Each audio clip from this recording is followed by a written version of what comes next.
YouTuber. YouTuber.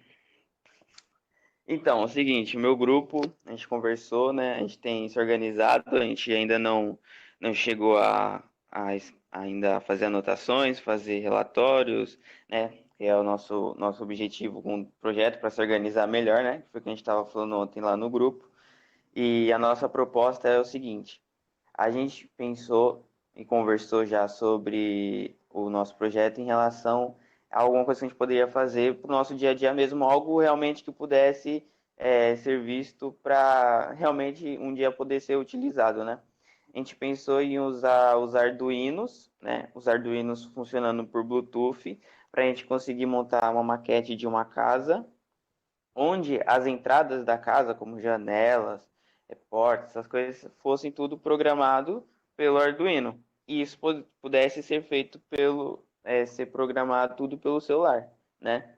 Então, tipo, a gente conseguisse abrir a porta, fazer essas coisas, tudo com as funções do Arduino. E aí a gente montaria a maquete da casa, né? A gente pensou também nisso como se fosse algo, tipo, hoje em dia já existe esse tipo de segurança, né, do celular na casa em relação à câmera, essas coisas. Só que a gente pensou em fazer isso com as coisas de casa mesmo. E tudo pelo celular, tudo ser controlado pelo celular. Isso que o senhor postou lá, eu falei, caramba, é o que a gente precisava saber, né, sobre essa parte do Bluetooth com Arduino, que era o nosso objetivo. Alex, quando a gente foi no Senai, acho que ano passado ou ano retrasado, não lembro, a gente ficou bem surpreso de descobrir que a parte de que mexe com programação de casas usava Arduino. Então, muitos alunos, quando chegaram para ver lá, eles viram coisas que eles já estavam fazendo, né? Então, o que você falou é uma verdade. O Kleber, ele é mais entusiasta. Muitas dessas peças e módulos do Arduino, você compra pela internet, você paga barato, 10, 12 reais. Montar um sistema em larga escala não é exatamente uma coisa milagrosa, não. Você monta assim, se quiser. E a vantagem de você montar em casa, como você falou, é você personalizar, né? Você conseguir configurar detalhes que só você vai ter para necessidades exatamente suas. Às vezes, um portão específico, uma janela específica que você tenha, você atende. E se você contratar uma empresa, de repente ela não consegue te atender do jeito que você precisa. Ela vai te dar kits mais padronizados, né? Então, essa é uma vantagem. Quando você fala, são coisas que as pessoas têm, até são. Mas quando você personaliza, você dá muito mais eficiência, porque está muito mais amarrado a sua ideia e a sua necessidade. E eu pensei também em relação a hoje que as pessoas se preocupam muito com a segurança das casas, né, principalmente. E aí eu pensei que isso uma sugestão de segurança, às vezes até para vender essa ideia, né, qualquer coisa do tipo, pensar em fazer algo com essa ideia, entendeu? Então a gente pensou nisso, fazer algo prático, né, em relação à casa, que pode se tornar um sistema de segurança de uma forma pequena, monta tipo um protótipo que pode ser um dia feito para segurança de casa, essas coisas.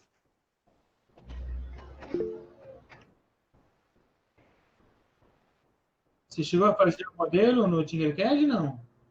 Não, a gente não fez o modelo ainda. Não. Tô com o Gustavo Elifas, tô com o Elder, tô com.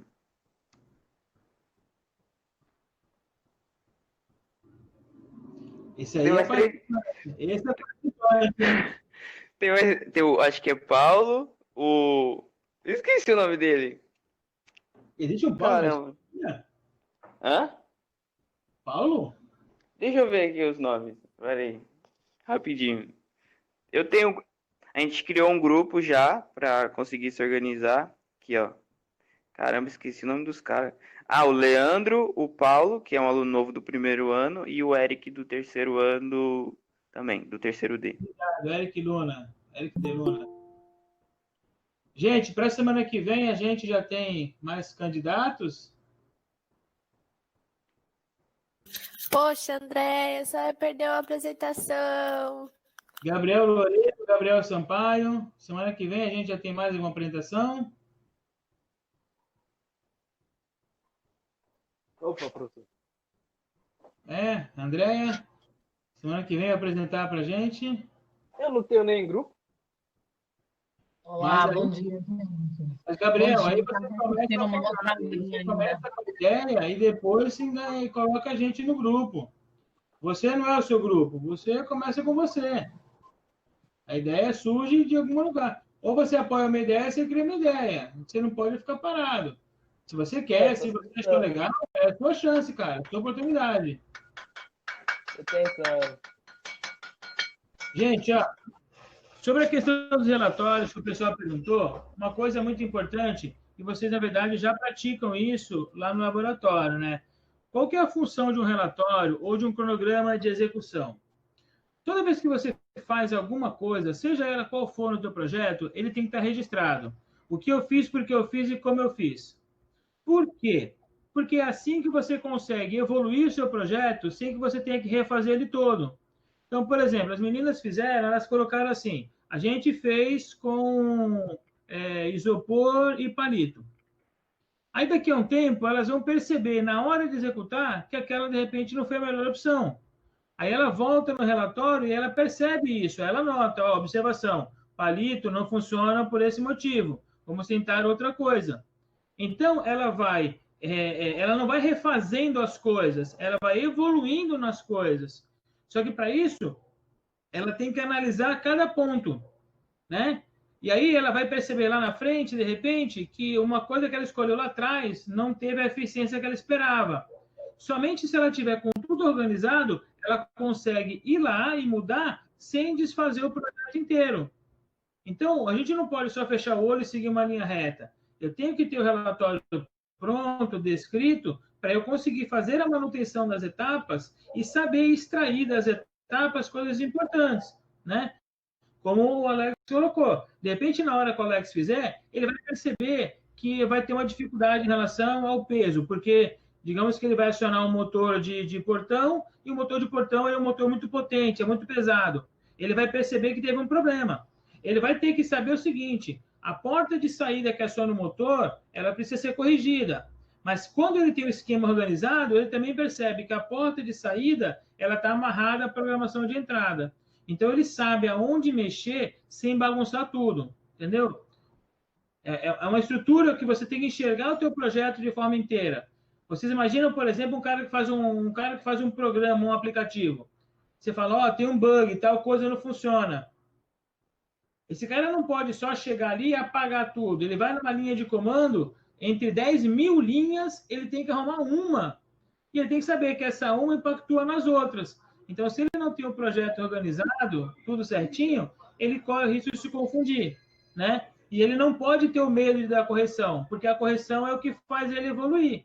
Da ideia original, você vai aperfeiçoando essa ideia. São versões. Então, o primeiro saiu desse jeito. A versão 2, você vai perceber que você corrigiu o problema A, B e C. A versão 3, você anexou um módulo melhor, né? Digamos que a Evelyn, na versão 2, ela quer fazer já o sombreamento da projeção da Lua, dos planetas, ela quer fazer uma adaptação, né? Ou então ela já quer fazer o impacto da presença da luz do Sol nos planetas e fazer uma versão da projeção local. E aí você vai anexando esses módulos eles fazem parte do projeto. Então, o relatório é uma maneira de você organizar as suas ideias, materializar o seu projeto e poder evoluir ele sem que isso te deixe tanto com medo de mudar ou seja desgastante porque você vai se confundir com um monte de informação. E no laboratório é a mesma coisa. Eu tenho um objetivo com a experiência, eu tenho os materiais que eu vou usar, eu tenho a maneira como eu vou usar, eu tenho uma lista de quantidade, eu tenho uma lista de temperatura ou uma lista de tempo, eu executo, eu anoto o resultado para ver se o resultado atende ou não a entrada, para que eu faça uma conclusão da experiência, né? É uma maneira de você organizar processos. Então, relatórios são muito bons. Em filmes de ficção científica, a experiência, o cientista louco ele está sempre fazendo aquele aplicativo lá, nota mental, fazer tal coisa. Lembra assim? Diário de tal dia, fazer correção no mecanismo de transporte. Ele faz essa anotação exatamente para ele saber o que ele tem que fazer depois. São pequenas anotações, tá? E isso é muito importante, porque é aí que você realmente trabalha com o conhecimento, não só do fazer, mas do absorver aquilo que você está aprendendo. tá? Porque aí quando você for explicar, você não explica porque você decorou, você explica porque você entendeu. Você pode falar de um pedaço, você tem que falar de todo. Basicamente é isso. Professor, eu já fiz um relatório já. Agora falta só. Eu até deixei um espaço lá para observações e tal. Eu não coloquei os materiais, porque assim, a gente tem várias ideias de material, né? Para quando a gente for usar no físico, é mais o relatório do protótipo mesmo que a gente fez. Mas o relatório já está pronto, eu vou mandar para vocês hoje, quando acabar a aula. Tá bom?